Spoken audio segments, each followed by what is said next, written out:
പിന്നെ വേറൊരു കുരിശ്.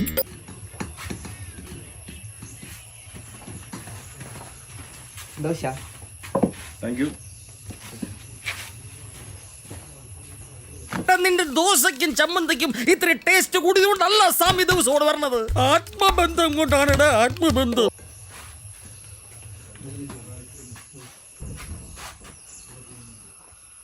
ചേട്ടാ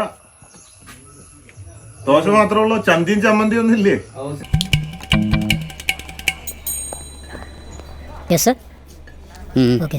മാറ്ററിയാ എന്താ കഴിക്കണേ? ഇല്ല എനിക്കൊന്നും വേണമെന്നില്ല. ഒരു മട്ടൻ ബിരിയാണി കഴിച്ചാലോ? ആ 2 മട്ടൻ ബിരിയാണി, ഒരു ചിക്കൻ ചില, ചിക്കൻ ഫ്രൈ, 2 മട്ടൻ ബിരിയാണി, ഒരു ചിക്കൻ ഫ്രൈ. കൊതി വരുമ്പോഴേ പലതും പറഞ്ഞു തെറ്റിപ്പോ. പോരെ? ആ മതി. Okay sir. ഞാനീ ദോശ മാത്രമായിട്ട് എന്ത് ചെയ്യാനാ? അണ്ടി പോയ അണ്ണാന്റെ പോലെ ഇരിക്കാനല്ലേ. പറഞ്ഞത് ഞാൻ കേട്ടത് കുണ്ടീന്ന. സോറി, തെറ്റിദ്ധരിച്ചു.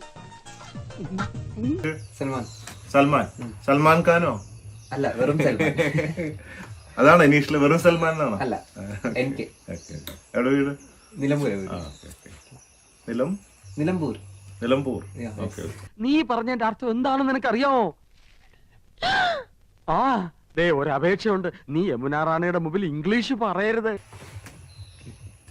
ഓക്കെ അല്ലേ ഫുഡ്? ഓ ആ കാളന്നല്ല ഈ കുറച്ച് ഒഴിക്കും.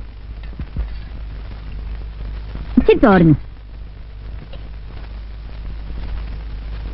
കറിയൊക്കെ ഇഷ്ടപ്പെട്ടോ? സത്യം പറയാലോ, വായ വെക്കാൻ കൊള്ളില്ല. പിന്നെ വിശപ്പുണ്ട് കഴിക്കുക. ഇനി താഴെ ചെന്ന് വല്ല ബ്രെഡോ ജാമോ എടുത്ത് കഴിച്ചാലേ വിശപ്പ് മാറുള്ളൂ. ഓംപ്ലേറ്റ് ഉണ്ടോ? പിന്നെ എന്താ, എനിക്ക് മുട്ട കഴിക്കാൻ പറ്റില്ലേ? ഇത് ബുൾസൈ അല്ലയോ? എനിക്ക് ബുൾസൈ കഴിച്ചാൽ വേറെ കുഴപ്പമുണ്ട്. എന്താ? തലവേദന വരും.